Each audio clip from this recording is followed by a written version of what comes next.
Abraha काबा से इतनी नफरत क्यों करता कि 60,000 फौज लेके काबा पर हमला कर दिया? क्योंकि काबा पूरे अरब के लिए सबसे मुकद्दस जगह बन चुकी थी। पूरे अरब से लोग मक्का इबादत के लिए आते थे, जिससे चंद लोग बहुत पैसा कमा रहे थे। अब्राहा को इस बात से बहुत गुस्सा आता था कि ये गरीब मक्का वाले, ना इनका कोई बादशाह है ना कोई गवर्नमेंट है, ये क्यों पूरे अरब का सेंटर बन चुके हैं। तो उसने हमले से पहले अपनी सल्तनत यमन के कैपिटल सना में एक बहुत बड़ा चर्च बनाया ताकि लोग काबा को छोड़कर उसके पास आए। लेकिन ये प्रोजेक्ट पूरी तरह फ्लॉप हो गया, जिसके बाद अब्राहा के पास सिर्फ एक ऑप्शन बचा था, किसी तरह काबा को गिराया जाए। अब्राहा किसी बादशाह के घर में पैदा नहीं हुआ था, बल्कि ये रोमन एम्पायर के एक छोटे से शहर के एक छोटे से बिजनेसमैन का गुलाम था।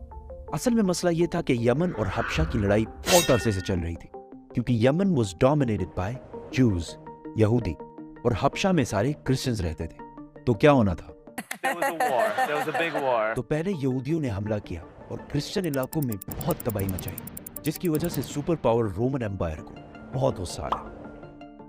तब भी क्रिश्चियंस ही सुपर पावर थे, तो रोमन एम्पायर ने हबशा में अपने क्रिश्चियन भाइयों की मदद करके यमन में यहूदियों की सल्तनत हमेशा के लिए खत्म कर दी। और इस काम के लिए उन्होंने अपने ही गुलाम को भेजा, जिसका नाम था अब्राहा, जो 1 लाख फौज लेकर गया और यहूदियों की तबाही मचा दी।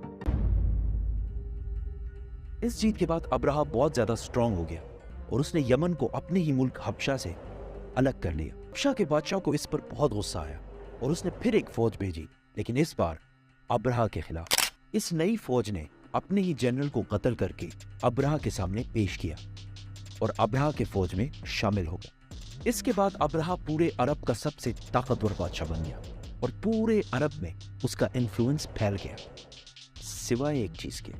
हर साल पूरे अरब से हजारों लोग मक्का में काबा के तवाफ के लिए जाया करते थे। तो अब्राहा ने सोचा, इसमें कौन सी बड़ी बात है, हम भी एक बना देते हैं। तो उसने अपने कैपिटल में एक आलीशान चर्च बनाया, जिसको उसने पूरे दुनिया के हीरे जवाहरात से भर दिया। ये बिल्डिंग पूरे अरब में सबसे खूबसूरत और आलीशान बिल्डिंग थी। अरबियों ने इससे पहले ऐसी कोई चीज नहीं देखी थी, लेकिन कोई भी इसकी इबादत के लिए नहीं आया और सब उसी पुराने काबा की तरफ जाते रहे। इतना खर्चा और इतना सब कुछ करने के बाद भी जब अब्राहा फेल हुआ, तो उसके पास सिर्फ एक ही ऑप्शन बचा। तो उसने 60,000 लोगों की फौज जमा की और काबा पर हमला कर दिया। अभी तक जितनी स्टोरी हमने बताई है, वो सिर्फ इस्लाम में ही नहीं बल्कि हिस्ट्री में भी लिखी हुई है, जो कि पुराने जमाने के अरबी इंस्क्रिप्शन से उठाई गई है। इन सब में अब्राहा एक बहुत बड़ा बादशाह था, लेकिन उसके मक्का जाने का कोई भी जिक्र नहीं है।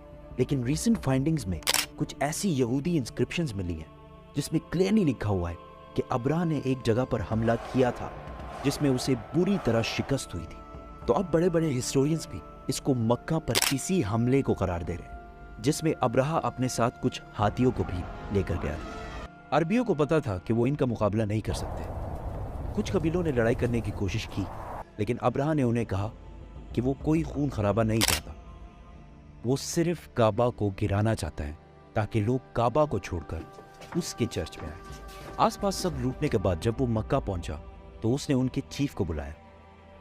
तो अब्दुल मुतलिब ने आकर कहा कि आपने मेरे कुछ ऊंट कब्जा किए हैं, वो मुझे वापस कर दें।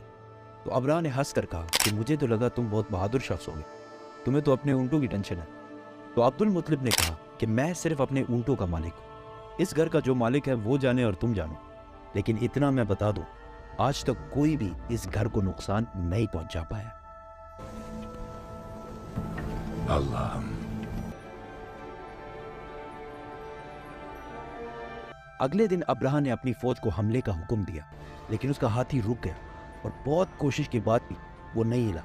उसी वक्त आसमान से कुछ परिंदे आए और हर एक के मुंह में एक पत्थर था।